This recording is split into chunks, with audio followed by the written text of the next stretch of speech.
Ya, Anda kembali lagi di Selamat Pagi Indonesia pemirsa. Dan Robert, kasus intoleransi seperti yang dikatakan sebelum jeda ini di dunia pendidikan Indonesia ternyata ini cukup tinggi. Dan beberapa penelitian seperti yang telah dilakukan oleh Pusat Pengkajian Islam dan Masyarakat Universitas Islam Negeri Syarif Hidayatullah pada bulan Agustus hingga September 2018. Betul, di mana data menunjukkan 57% dari guru-guru memiliki opini intoleran terhadap pemeluk agama lain. Kemudian ada juga bagian dari survei tersebut adalah guru yang tidak setuju non-muslim mendirikan sekolah berbasis agama, kemudian 21% tidak setuju tetangga berbeda agama mengadakan acara keagamaan di lingkungan, dan ini merupakan sinyal ke arah potensi radikalisme yang linier dengan kemudian ancaman kebangsaan yang kita mati-matian ya merawat kebangsaan di Indonesia. Ya, nah, ada penelitian Setara Institut pada tahun 2015 ini yang dilakukan terhadap siswa SMA di Bandung dan Jakarta juga menyebutkan ternyata sebanyak 7,2% ini setuju dan tahu dengan paham ISIS.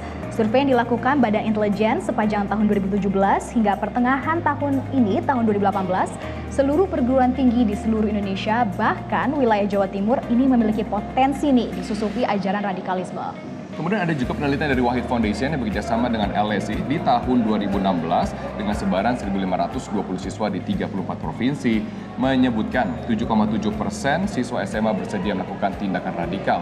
Riset yang dilakukan oleh Pusat Penelitian Islam dan Masyarakat PPIM UIN Jakarta dan Konve Indonesia pada rentang 2017 hingga 2018 juga terungkap bahwa mahasiswa yang berpandangan intoleran cukup tinggi yang masuk dalam kriteria radikal dan sangat radikal mencapai 58,5%.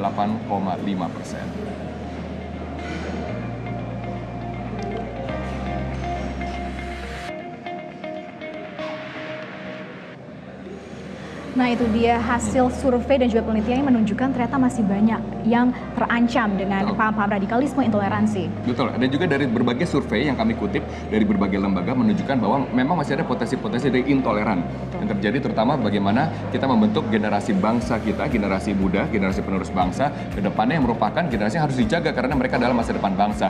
Dan bagaimana dengan hasil survei terakhir, kita akan langsung bertanya kepada dua narasumber yang sudah hadir bersama dengan kami adalah pemerhati pendidikan Mas Indra Karismiaji. Selamat pagi Mas Indra. Terima kasih telah hadir bersama dengan kami, dan tentunya ini yang punya survei ini yaitu Pak Jamhari adalah Dewan Penasihat PPIN. Selamat pagi Pak Jamhari. Pagi juga. Terima kasih telah hadir bersama dengan kami. Makasih juga sudah undang.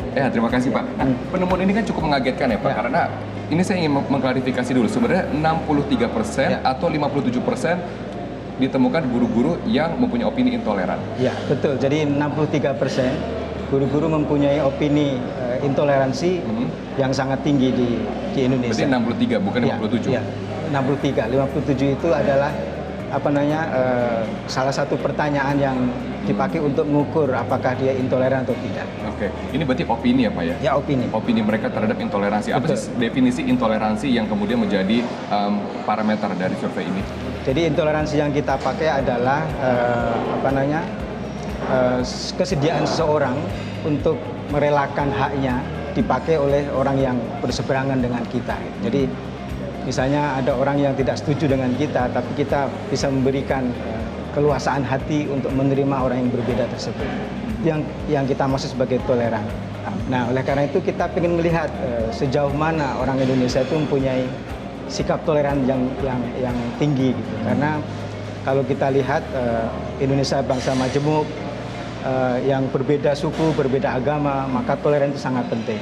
Dan juga demokrasi juga mensyaratkan adanya toleransi. Jadi kalau tidak punya toleransi, demokrasi akan jadi kacau. Dan Pak, ini untuk cara metode penelitiannya sendiri ini seperti apa Pak? Dilakukan kepada seluruh guru kah dari setiap sekolah? Karena kan kita tahu ada madrasah, ada sekolah umum, negeri, dan juga swasta. Apakah ini seluruh guru? Ya, kita melakukan survei secara langsung, bertanya kepada guru TK dan RA, Rodoto Atfa, SD dan MI, SMP dan Sanawiyah, SMA dan Madrasah Aliyah. Jadi semua sekolah dari tingkat TK sampai kepada SMA. Baik yang di bawah ke Kemendikbud maupun di bawah ke Menang. Ini kenapa dilakukan surveinya Pak? Apakah memang ada ancaman, indikasi, atau kenapa tiba-tiba dilakukan? Ini sungguhnya kita pengen menindaklanjuti temuan survei pada tahun yang lalu. Karena kita mensurvei siswa dan mahasiswa pada tahun lalu. Dan kita temukan bahwa ada kecenderungan yang sangat tinggi bahwa siswa dan mahasiswa kita intoleran. Nah, salah satu sebab mengapa siswa dan mahasiswa kita intoleran itu adalah ada dua sebab yang penting. Apa itu? Yaitu adalah sosial media. Jadi bagaimana mereka mengakses sosial media untuk mencari jawaban-jawaban keagamaan. Yang kedua adalah faktor guru. Faktor guru. Jadi, kita ingin mengecek apakah betul guru ini mempunyai pandangan radikal yang ditransformasikan kepada siswa. Jadi tahun ini kita mengadakan survei itu dan ternyata kemudian linier ya, bahwa ada 63% yang ditemukan guru mempunyai pandangan intoleran.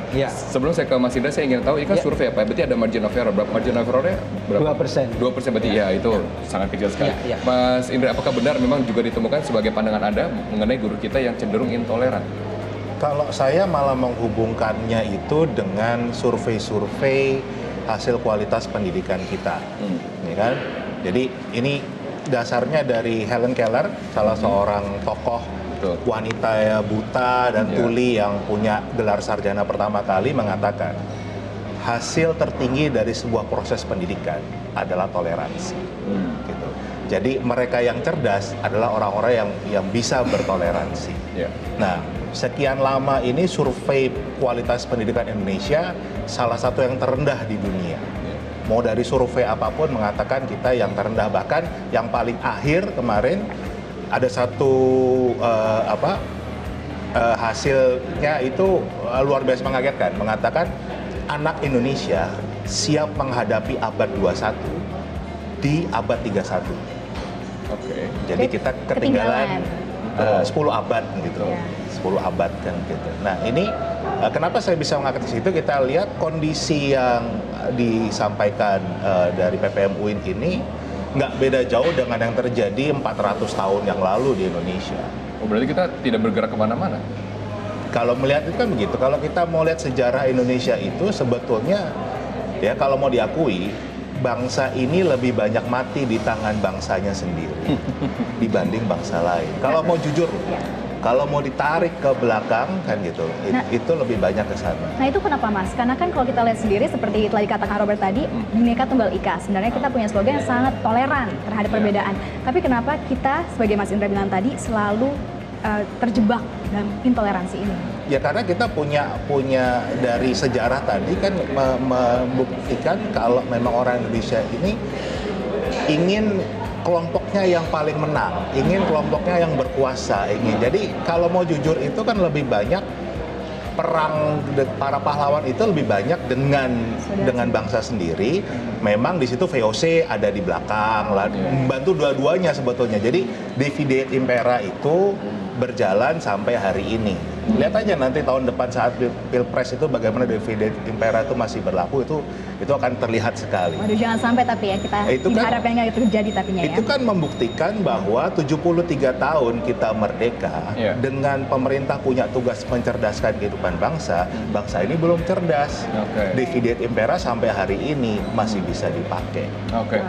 Dengan ini apapun, mau agama, mau suku, mau ras, mau ini semua bisa dipakai. Dengan apapun faktornya. Apakah kemudian ini ada sebaran tertentu Pak Jemhari dari survei ini sebanyak lebih dari 2.200 kan, betul ya? 2.237. 37 guru di seluruh Indonesia. Apakah kemudian ada sebaran tertentu provinsi mana atau pulau mana yang mempunyai tingkat intoleransi lebih tinggi dibandingkan dengan daerah-daerah lainnya?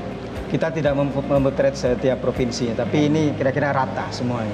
Kira-kira rata semuanya. Ya, jadi hampir terjadi di semua wilayah. Dan ini kan juga berjenjang kan, dari TK sampai dengan SMA. Betul. Dan juga sekolah umum dan juga sekolah berbasis keagamaan. Ya, dan juga negeri dan swasta. Negeri dan swasta. Apakah ada perbedaan di antara sekolah ini? Jadi temuan kami yang menarik, guru-guru yang mengajar di TK itu justru lebih intoleran dibanding guru-guru yang guru-guru di TK lebih intoleran. Ya, ini sungguh salah satu yang mengejutkan bagi kita temuannya.